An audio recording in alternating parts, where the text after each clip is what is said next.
तो आज की वीडियो में बात करने वाले हैं वोल्टर्स मॉडल के बारे में, जो कि डिविडेंड पॉलिसी का बहुत ही इंपॉर्टेंट डिसीजन है। आज की हम डिविडेंड पॉलिसी में ये जो मॉडल है हम डिस्कस करेंगे। ये सबसे बहुत इंपॉर्टेंट मॉडल है ये। इसके बाद गोल्डन मॉडल आता है, फिर एमएम अप्रोच है। तो आज हम इसके ऊपर बात करने वाले हैं। तो बेसिकली वोल्टर मॉडल को अच्छे से समझेंगे, कॉन्सेप्ट समझेंगे, बहुत इंपॉर्टेंट है प्रैक्टिकल थ्रू।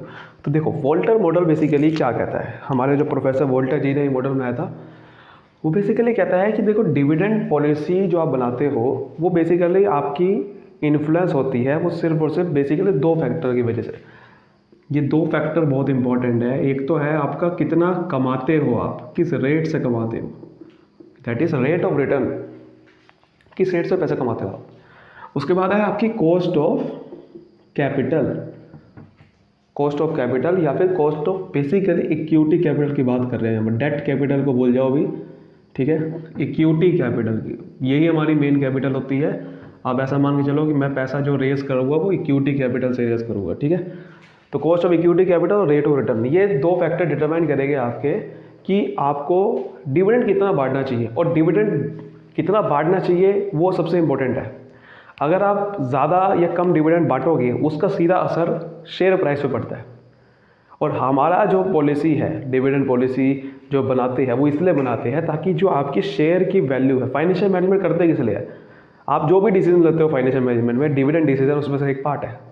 आपकी जो शेयर की वैल्यू है अल्टीमेटली वो बढ़नी चाहिए, कम नहीं होनी चाहिए। वो ऐसी होनी चाहिए कि वैल्यू वहाँ बढ़े, सबसे ज़्यादा शेयर के प्राइस बढ़े। तो शेयर का प्राइस जितना ज़्यादा होगा उतना ही आपकी शेयर होल्डर की वेल्थ बढ़ेगी। शेयर होल्डर की वेल्थ बढ़ाने के लिए काम करते हैं ना। तो बेसिकली आपको इस हिसाब से डिसीजन लेना है। जरूरी नहीं है कि आपको डिविडेंड बांटना ही बांटना है। डिविडेंड पॉलिसी का मतलब ये नहीं है। हो सकता है किसी बार आपको रिटेन ज़्यादा करना पड़े और प्राइस, शेयर प्राइस तब भी बढ़ जाए। तो बेसिकली वो दो फैक्टर से कह रहा है, वो डिटरमाइन होता है आपका जो शेयर प्राइस है अल्टीमेटली। तो पहला चीज़ वो कह रहा है कि अगर रेट ऑफ रिटर्न आपका ज़्यादा है कॉस्ट ऑफ इक्विटी से, जिसको डिटरमाइन करते हैं के से, अगर आपका रेट ऑफ रिटर्न ज़्यादा है यानी कि आप ज़्यादा कमा रहे हो भाई, आपका बिजनेस बहुत अच्छा चल रहा है, आप ज़्यादा कमा रहे हो।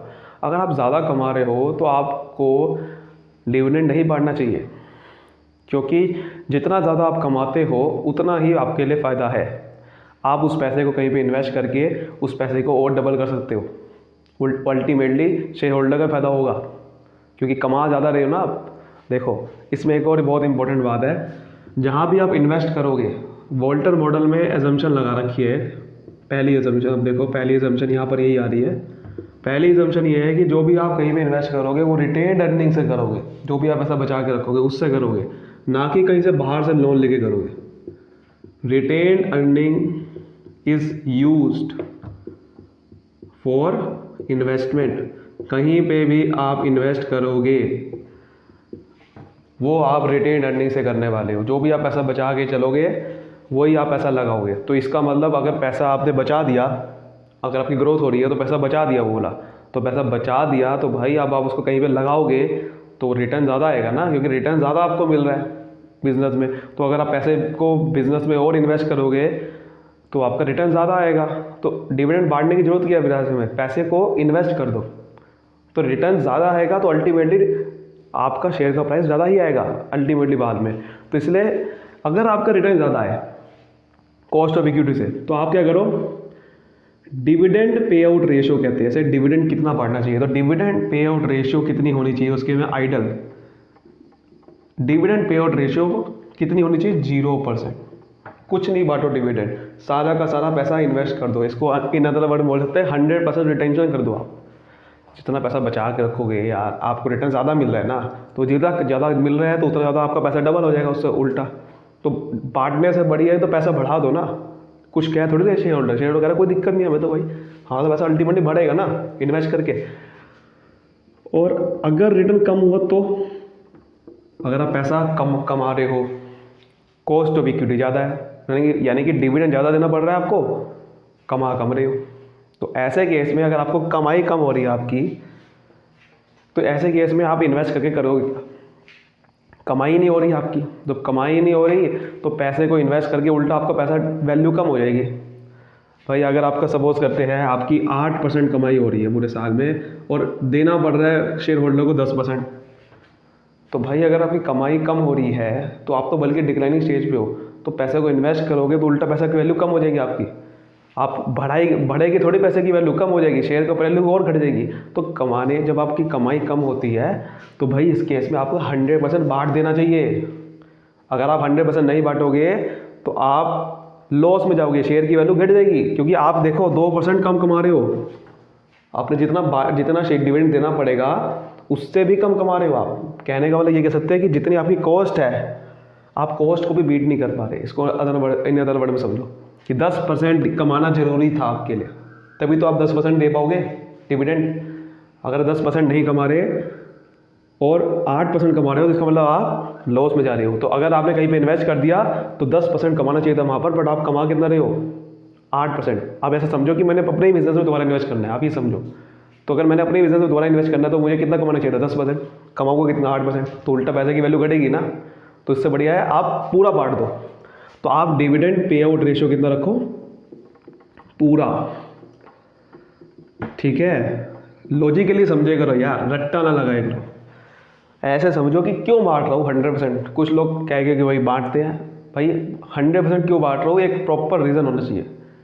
रीज़न क्या है? क्योंकि अगर मैंने 100%, अगर मैं नहीं, हल्का सा भी आपने कम कर दिया, 90% भी बांटा, 10% भी इन्वेस्ट कर दिया, तो वो आपकी पैसे की वैल्यू गिरा देगा, शेयर प्राइस की। क्योंकि आप कम कमाओगे। आपको जहाँ पर आपका रेट ऑफ रिटर्न कम आ जाएगा तो आपकी प्राइस की वैल्यू घट जाएगी। क्योंकि प्राइस की वैल्यू बढ़ती कब है? जब रिटर्न बढ़ेगा। रेट ऑफ रिटर्न बढ़ता है तो प्राइस की वैल्यू बढ़ती रहती है, रेट ऑफ रिटर्न घटेगा तो प्राइस की वैल्यू गिर जाएगी। तो कमाई अगर आपकी कम होगी तो भाई आप उल्टा लॉस में जाओगे, आपकी शेयर की वैल्यू घट जाएगी। लेकिन अगर आपकी प्राइस आपकी ज़्यादा है, सपोज रिटर्न ज़्यादा है, तो कमाई, तो फिर आप ना बांटो डिविडेंड, इन्वेस्ट करोगे प्राइस और बढ़ेगा, तो इसलिए हमने डिविडेंड नहीं बांटा। लेकिन अगर आपकी कमाई कम है तो भाई हल्का सा भी अगर आपने कहीं पे इन्वेस्ट कर दिया तो आपकी शेयर की वैल्यू कम आएगी। सबसे ज़्यादा वैल्यू कहाँ पर आएगी? जब आप 100% बांटोगे, तो वही सबसे बड़ी वैल्यू है। लेकिन अगर आपने 90% बांटा तो वो वैल्यू गिर जाएगी, क्योंकि आप कमाई 8% करोगे, करनी चाहिए थी कितनी? 10%। तो ऐसा समझेगा चीज़ों को। तीसरा केस, अगर आपका रिटर्न और इक्विटी बराबर हो, रिटर्न और कॉस्ट ऑफ इक्विटी बराबर हो जाए, तो क्या होगा कि अगर आपका सपोज करते 10% ही कमाओगे, 10% ही आपको देना पड़ रहा है, तो ऐसे केस में आपको कोई इफेक्ट नहीं पड़ेगा। क्योंकि अगर आप पैसे कहीं पे इन्वेस्ट भी करोगे तो भी 10% आने वाला है, देने भी 10% वाले हो। तो इसका मतलब शेयर की वैल्यू की प्राइस, जो शेयर का प्राइस है उसकी वैल्यू पे इफेक्ट नहीं पड़ेगा। इफेक्ट कब पड़ता है? या तो रिटर्न, रेट ऑफ रिटर्न कम हो जाए या ज़्यादा हो जाए, ये इफेक्ट पड़ता है मेनली आपका।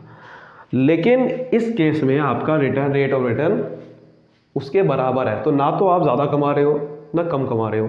तो आप चाहे डिविडेंड 100% बांटो, चाहे 50% बांटो, चाहे 40% बांटो, इससे कोई फर्क नहीं पड़ने वाला। फर्क तब पड़ता है जब रेट ऑफ रिटर्न कम या ज़्यादा हो। जैसे मैंने को बताया, कम होगा तो आपकी कमाई कम होगी, कमाई कम होगी तो शेयर की वैल्यू घट जाएगी। ज़्यादा होगा तो कमाई ज़्यादा करोगे आप। लेकिन जब आपके इक्वल है मतलब कमाई नहीं करोगे आप, तो आप चाहे डिविडेंड, इसका कोई इफेक्ट नहीं पड़ेगा, नो इफेक्ट। तो जब नो इफेक्ट पड़ेगा तो इसका मतलब आपका डिविडेंड पे आउट रेशियो की इसमें कोई आइडिया नहीं है। इसको कह सकते हैं कि इसमें जो शेयर के जो प्राइस है वो कांस्टेंट रहेगा किसी भी डिविडेंड पे आउट रेशियो में। चाहे आप 0% बांटो, क्योंकि 0% बांटोगे इसका मतलब आप कहीं पे इन्वेस्ट कर दोगे सारा, तो वहाँ भी 10% आने वाला कमाई का हो रही है। सारा रिटेन करोगे तब भी कमाई का हो रही है, उतना ही मिलेगा अल्टीमेटली। ठीक है, ये बात समझ में आ गई। और दूसरा इन्वेस्टमेंट देखो, दूसरा एजम्पशन मैं बताता हूँ क्या है इसकी वाल्टर मॉडल लगी। वो ये है कि देखो मैं रेट ऑफ रिटर्न बदल रहा हूँ लेकिन कॉस्ट ऑफ इक्विटी सेम रह रही है और अर्निंग भी मेरी सेम रह रही है। अगर अर्निंग फ्लक्चुएट हो जाएगी तो फिर ये जो कमाई की बात कर रहे हैं वो गड़बड़ हो जाएगी। वहाँ पर अर्निंग सेम होनी चाहिए और ये जो कॉस्ट ऑफ इक्विटी है वो भी सेम होनी चाहिए। अगर कॉस्ट ऑफ इक्विटी बढ़ गई या कम हो रही है तो आपका ये मॉडल काम नहीं करेगा। मॉडल हमेशा अजम्पशन के बेस पे काम करता है। तो अजम्पशन यहाँ पर लेनी पड़ेगी आपको कि अर्निंग्स एंड जो कॉस्ट ऑफ इक्विटी है वो कांस्टेंट है हर एक लेवल पे। अगर ये कांस्टेंट नहीं होगी तो अर्निंग अगर ज़्यादा हो रही है तो भाई आपका रेट ऑफ रिटर्न कम भी है। सपोज करो यहाँ पर एकदम से अर्निंग ज़्यादा होगी, तो अगर रेट ऑफ रिटर्न कम गया तब भी हो सकता है कमाई ज़्यादा हो जाए। तो अर्निंग और कॉस्ट ऑफ इक्विटी सेम रहनी चाहिए, तभी ये मॉडल काम कर रहा है। ठीक है, ये दो अजम्पशन सबसे इंपॉर्टेंट है। पहला क्या है, रिटेन अर्निंग से आप पैसा यूज़ कर रहे हैं इन्वेस्टमेंट के लिए, अर्निंग और कॉस्ट ऑफ इक्विटी सेम है, बस ये दो मेन है, बाकी छोटी मोटी एकदम से चलती रहती है, ये दो मेन है हमारी। अब मैं आपको प्रैक्टिकली करके दिखाता हूँ इसको। चलिए, अब यहाँ पर एक बहुत इंपॉर्टेंट है कि आपको यहाँ पर एक प्राइस ऑफ शेयर निकालना पड़ता है, तभी तो आप प्राइस ऑफ शेयर से कंपेयर कर सकते हो, क्योंकि डिविडेंड पे आउट रेशियो आपकी कौन सी बढ़िया होगी कौन सी घटिया होगी। डिविडेंड पे आउट रेशियो को कंपेयर करना है, अगर आपने कौन सी बढ़िया है तो वो कैसे कंपेयर होती है, आपका प्राइस सबसे ज़्यादा आना चाहिए। वेल्थ यही होती है, वेल्थ कि आपकी वेल्थ ज़्यादा आनी चाहिए, प्राइस सबसे ज़्यादा होगा शेयर का, वो बढ़िया है। तो प्राइस निकाला कैसे जाता है, अब हम उसकी बात करने वाले वोल्टर मॉडल में। तो उसको बोलते हैं पी, ठीक है, पी। सबसे पहले आपको अर्निंग देखनी पड़ेगी, कमाते कितने हो भैया। अर्निंग 100 रुपये सपोज करो, डिविडेंड 50 रुपये दे रहे हो आप, ठीक है, 10% कॉस्ट ऑफ इक्विटी थी और रिटर्न 8% है, ये होती है बेसिकली, ठीक है। ये आपके सामने कुछ ऐसी चीज़ें दे रखी होगी। तो कमाते अब देखो प्राइस कैसे निकाला जाता है। हमेशा जो प्राइस निकाला जाता है वो डिविडेंड से निकाला जाता है। सबसे पहले डिविडेंड कितना बांट रहे हो उसको डिवाइड कर दो कॉस्ट ऑफ इक्विटी से। तो डिविडेंड जितना बांटते हो, ये बेसिक फॉर्मूला होता है, ये आपकी कैपिटलाइज कर देता है, यानी कि आपको 10% बांटना चाहिए, 10% आपको बांटना पड़ता है। तो अगर 10% बांटना पड़ता है, तो अगर आप 50 रुपये बांट रहे हो तो इसका मतलब आपकी प्राइस निकल जाएगी, क्योंकि इसका मतलब प्राइस था कितना शेयर का, क्योंकि जितना प्राइस होता है उसके हिसाब से 10% आप बांटते हो। इसका मतलब देखो, ध्यान समझो, 50 रुपये का मेरे डिविडेंड बांट रहा हूँ और ये 50 रुपये कैसे बांटे होंगे, 10% का प्राइस शेयर का जो होगा उसका 10% बांटा होगा। तो 10% मैंने डिवाइड कर दिया जिससे मैं प्राइस निकाल सकूँ। तो कितना आ जाएगा प्राइस, 500 रुपये, यानी कि 500 रुपये शेयर का प्राइस होगा, इसलिए मैंने उसका 10% 50 रुपये बांटा है। तो ये शेयर का प्राइस निकालने का एक तरीका। लेकिन सिर्फ यही काम नहीं आएगा, मैंने कुछ पैसा बचा के भी रखूँगा, क्योंकि यहाँ पर सिर्फ ये नहीं कि सिर्फ बांटने वाला डिविडेंड बचाऊंगा भी, तो रिटेन अर्निंग, तो रिटेन अर्निंग को भी प्लस करना पड़ेगा, उसकी भी शेयर का प्राइस की वैल्यू इफेक्ट करेगी। सिर्फ डिविडेंड से कुछ नहीं होने वाला, रिटेन अर्निंग भी तो प्राइस होता है, रिटेन अर्निंग भी प्राइस डिसाइड करता है शेयर का। तो रिटेन अर्निंग आप कर रहे हो वो भी प्राइस, शेयर का प्राइस बन जाता है वो भी, क्योंकि अल्टीमेटली शेयर का ही पैसा है, शेयर वो आपका शेयर होल्डर पे जाएगा। तो रिटेन अर्निंग कैसे निकालेगी, अर्निंग में से डिविडेंड माइनस कर दो। तो ई मैंने बोला है उसको, ई माइनस डी, ई है ना अर्निंग, मतलब डी मतलब डी डिविडेंड, तो ये आ जाएगा रिटेन अर्निंग। पर रिटेन अर्निंग जो आएगी मेरे पास वो कैसे आएगी, वो आएगी तो सही, लेकिन उसको बढ़ेगी उसकी वैल्यू, क्योंकि यहाँ पर मैं रिटेन अर्निंग करूँगा क्यों, क्योंकि कहीं ना कहीं मुझे इन्वेस्टमेंट दिख रही होगी, कहीं ना कहीं मैं इन्वेस्टमेंट करूँगा तो वहाँ से कुछ रिटर्न आएगा। रिटर्न क्या है, 8%। तो अगर मैं रिटर्न सपोज करते हैं कि भाई मैं यहाँ पर, आप समझाने के लिए मैं यहाँ पर क्या करता हूँ, रिटर्न ज़्यादा ले लेता हूँ 12%, तो कॉस्ट ऑफ इक्विटी 10%। अब सपोज करो मैं रिटर्न चाहिए, मुझे 12% चाहिए, यानी कि वैसे तो मेरे शेयर की वैल्यू 500 रुपये है, लेकिन अगर मैं इन्वेस्ट करूँगा तो उसकी वैल्यू बढ़नी चाहिए, क्योंकि मेरा रिटर्न ज़्यादा आएगा। तो मुझे देखो रिटर्न से मल्टीप्लाई करना पड़ेगा, रिटर्न से मल्टीप्लाई करना पड़ेगा ना। रिटर्न से जब मैं मल्टीप्लाई करूँगा तो मैं समझ जाऊँगा कि इसकी वैल्यू कितनी आ रही है, और रिटर्न से मैं सिर्फ मल्टीप्लाई नहीं करना पड़ेगा, इसको कॉस्ट ऑफ इक्विटी से डिवाइड भी करना पड़ेगा कैपिटलाइज करने के लिए। जब मैं इसको, देखो अब मेरी बात ध्यान समझना, इसको समझाने के लिए बहुत इंपॉर्टेंट चीज़ है, फॉर्मूला जब तक नहीं समझोगे तो रट्टा लगा लोगे आप। रट्टा मैं चाहता नहीं लगाओ, हम तो चाहते हैं रट्टा कोई भी लगाए। मैं इसको प्रैक्टिकल समझाने के लिए बताता हूँ। इसी का एग्जांपल लेते हैं ना भाई, देखो आपकी यहाँ पर शेयर की वैल्यू कितनी थी, अभी आपको बता रहे डिविडेंड के हिसाब से 500 रुपये, अभी आपको बताया मैंने, प्लस करोगे आप अर्निंग माइनस डी, 100 में से 50 गए, 50 रुपये, यानी कि आप 50 रुपये का रिटेन अर्निंग करोगे। लेकिन ये सिर्फ 50 रुपये आप रखोगे अपने पास थोड़ी, कम आपने रिटेन अर्निंग इसलिए करी ताकि भी इन्वेस्ट कर सको, और जब इन्वेस्ट करोगे तो 12% का रिटर्न आएगा, यानी कि इस 50 रुपये में आप 12% कमाओगे।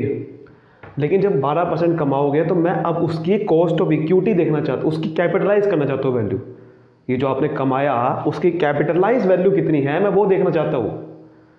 तो भाई देखो इसको भूल जाओ थोड़ी देर के लिए, इसकी मैं बता रहा हूँ मैं आपको। ये कितना कमाया आपने, 50 का 12% कमाओगे, 50 में इन्वेस्ट करोगे उसका 12% आपको रिटर्न आएगा। कितना आएगा, 12 6 रुपीज़। ये जो 6 रुपीज़ रिटर्न आ रहा है आपको, 6 रुपीज़, सॉरी 12, हाँ 12 6 होता है ना, तो 6 रुपीज़ आपको रिटर्न आएगा।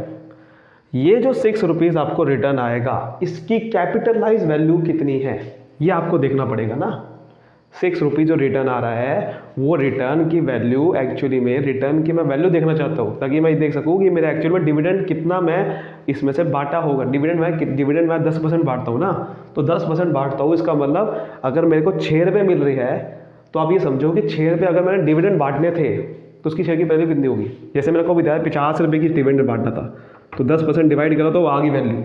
आप ऐसे समझो कि मुझे ₹6 डिविडेंड बांटना है और 10% में बांटता हूँ, ₹6 डिविडेंड बांटना है मैंने और 10% में शेयर वैल्यू का बांटता हूँ 10%, ठीक है। तो इसका मतलब ₹60, इसलिए मैंने के से डिवाइड करा, ताकि मैं ये निकाल सकूँ कि डिविडेंड यानी कि रिटेन अर्निंग, क्योंकि रिटेन अर्निंग को डिविडेंड सोचो आप, तो आपको समझ में आएगा कि जैसे कि मैंने यहाँ पर डिविडेंड निकाला ₹50 आया था, डिविडेंड ₹50। तो आप ये देखो कि जब मैंने जिसको रिटेन अर्निंग करा और वहाँ से 8% रिटर्न आया, उसकी कैपिटलाइज वैल्यू करी, तो मेरी जो डिविडेंड की वैल्यू है आप सोचो ₹60 बन गई है, 50 से ₹60 हो गई है।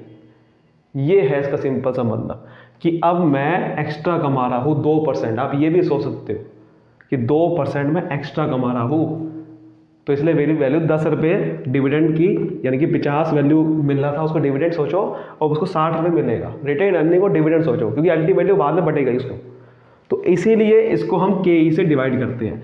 बट सिर्फ इसको के से डिवाइड करके तो मेरे पे एक तरह की वो वैल्यू होगी जो मैं एक्चुअल में डिविडेंड एक तरह का दूंगा, रिटेन अर्निंग होगी उसकी डिविडेंड दूंगा। बट इसको वैल्यू को मुझे कैपिटलाइज दोबारा करना पड़ेगा शेयर प्राइस वैल्यू निकालने के लिए, जैसे मैंने इसको करा। ये एक तरह का आप सोचो डिविडेंड आ गया, अब मुझे इसको कैपिटलाइज करना पड़ेगा ना, तो कैपिटलाइज कैसे करूँगा, दोबारा मुझे के से डिवाइड करना पड़ेगा। समझ आया आपको। तो एक्चुअली तो कॉस्ट ऑफ इक्विटी से डिवाइड क्यों करना पड़ेगा के से, बिकॉज मैं जानना चाहता हूँ कि एक्चुअल में आपकी वैल्यू कितनी है उसके शेयर प्राइस पर। अब मैं आपको प्रैक्टिकली बताता हूँ। देखो आपकी ₹50 की डिविडेंड की वैल्यू थी, मुझे उसकी शेयर की वैल्यू जाननी है, तो मैं 10% डिवाइड करूँगा ताकि ₹500 आ जाए, यानी कि ₹500 का 10% दिया होगा तभी ₹50 आ रहा है डिविडेंड। ₹500 का तब 10% दिया है, इसलिए कहते हैं कॉस्ट ऑफ इक्विटी। जो शेयर की वैल्यू उसको 10% दिया है। अब मैं इसको जब रिटेन करूँगा ₹50 को, ई माइनस डी, ₹50 मैंने बांटे, बचा कितना, ₹50 रिटेन करूँगा। तो जब ₹50 भाई साहब रिटेन करूँगा मैं, तो मेरी बात ध्यान समझो, जब मैं ₹50 रिटर्न करूँगा तो अब मुझे इस ₹50 को इन्वेस्ट करूँगा, तो एक्चुअल में मुझे रिटर्न आएगा कितना, 12% के हिसाब से। तो इसकी वैल्यू कितनी हो जाएगी, 50 का जब 12% का रिटर्न आएगा तो ₹6 का मुझे रिटर्न आएगा, तो ₹6 का रिटर्न आएगा। बट मैं ये देखना चाहता हूँ कॉस्ट ऑफ इक्विटी से कंपेयर करके, कॉस्ट ऑफ इक्विटी नीचे लिखूंगा, तो जब रेट ऑफ रिटर्न 12% का है तो अब आपको एक्स्ट्रा मिलेगा, ठीक है। तो ये ऐसे समझो कि ये जो 10% की वैल्यू है वो अब 12% हो गई है, तो अब आपको 50 का 120% उसको आपको समझना पड़ेगा, यानी कि ₹50 का आपको जो रिटेन अर्निंग है वो कितनी बन जाएगी, 120% बन जाएगी। जो पहले आपको 10% आपको बनती थी, यानी कि 10% आपको रेट ऑफ रिटर्न आना चाहिए था, क्योंकि अब आ रहा है लेकिन 12%। तो जो 12% आ रहा है इसका मतलब रिटेन अर्निंग की वैल्यू बढ़ जाएगी 20% के हिसाब से, बिकॉज ये देखो ये 20% आपका बढ़ गया है। तो जब 20% बढ़ गया है तो 50 का 20% करोगे तो 10 आता है, ऐसे भी निकाल सकते हो आप, ₹60 आ रहा है। प्रैक्टिकली सोचो भाई, आपका 10% कॉस्ट ऑफ इक्विटी है, कमाना कितना चाहिए था 10%, आप कमा कितने रहे हो 12%। तो जब 12% कमा रहे हो इसका मतलब आपने 20%, 10 का 20% कितना होता है 2% एक्स्ट्रा कमा रहे हो ना, इसका मतलब इसका कमाना चाहिए था 10%, 20% एक्स्ट्रा कमा रहे हो इससे। तो जब 20% एक्स्ट्रा कमा रहे हो तो इसका मतलब आपको जो पैसा आएगा वो डिविडेंड जो बचाओगे ₹50 अर्निंग माइनस डी, वो 20% एक्स्ट्रा आएगा, उसकी वैल्यू बढ़ेगी कि नहीं बढ़ेगी। तो वही हम निकाल रहे हैं कि कितनी बढ़ जाएगी, इसलिए हमने ऊपर 12% से मल्टीप्लाई कर, नीचे 10%। इसको ऐसे समझो, इसको आप ऐसे भी लिख सकते हो कि 120% से मल्टीप्लाई कर रहा हूँ मैं, ऐसे इसको लिख सकता था मैं, लेकिन आपको कंफ्यूज करने के लिए थोड़ा सा प्रॉब्लम, आप कंफ्यूज ना हो इसलिए आपने ऐसे लिखा है। इसको मैं सीधा 120% से मल्टीप्लाई कर सकता हूँ, लेकिन मैं नहीं कर रहा। तो अब ये 120% ही है कि एक्चुअल में मिलना चाहिए था 100%, मिल कितना रहा है 120%, तो इसलिए मैं ऐसे कर रहा हूँ। अगर ये ऊपर 10% होगा तो आप सोच सकते हो वैल्यू बराबर आएगी। इसलिए हम कहते हैं कि जब रिटर्न और कॉस्ट ऑफ इक्विटी इक्वल होता है तो ये इसकी वैल्यू, अब समझ में आया आपको कि जब ये 10% रहेगा तो इसके मतलब रिटेन अर्निंग की वैल्यू बढ़ेगी नहीं, और जब ये कम हो जाएगा इसका रिटेन अर्निंग की वैल्यू कम हो जाएगी। और जब ये बढ़ गया तो अब 10% नहीं मिलेगा, अब 12% मिलेगा। इसका मतलब आप देखना चाहते हो कि 12% के हिसाब से इसकी वैल्यू कितनी हो जाएगी। तो हमने देखा 60 रुपये हो जाएगी भाई इसकी वैल्यू। इसका मतलब अब मुझे 60 रुपये आएगा इसकी रिटर्न, यानी कि 50 रुपये नहीं रहेगा। अब रिटर्न आके, एक्स्ट्रा रिटर्न आके इसकी वैल्यू 60 रुपये बन जाएगी। इसलिए हम करते हैं। अब मैं 60 की वैल्यू को जानना चाहता हूँ कि मार्केट वैल्यू कितनी हो जाएगी शेयर की, इसलिए मैं कॉस्ट ऑफ इक्विटी डिवाइड कर देता हूँ। ये चीज़ होती है, कईयों को समझ ही नहीं आता है कि भाई ये कॉस्ट ऑफ इक्विटी से यहाँ भी डिवाइड करो, यहाँ क्यों कर रहा हूँ, दो बार क्यों डिवाइड करो। अरे मेरे भाई, वो डिवाइड बस मैं इसलिए कर रहा हूँ, मैं जानने के लिए कि एक्चुअल में आपकी जो ये जो परसेंटेज है, ये जो आपकी जो डिविडेंड आप इन्वेस्ट करोगे उसकी वैल्यू अल्टीमेटली कितनी बन जाएगी रिटर्न मिल के। रिटर्न समझ आया आपको, रिटर्न मिल के कितनी वैल्यू बन जाएगी कि अगर 8% रिटर्न आएगा तो 8% अपॉन 10%, यानी कि 80% वैल्यू बन जाएगी। समझ आ रहा है आपको? तो प्रैक्टिकली समझोगे, उसके बाद आप अलग अलग केसेस से अलग अलग चीज़ें निकाल सकते हो, कुछ भी कर सकते हो आप इसमें। तो आई होप आपको प्रैक्टिकली समझ में आएगा। प्रैक्टिकली समझ में आया तो वीडियो को लाइक करें, सब्सक्राइब करें, बेल आ दीजिए। थैंक यू सो मच, मिलते हैं वीडियो में, तब तक बाय बाय, थैंक यू।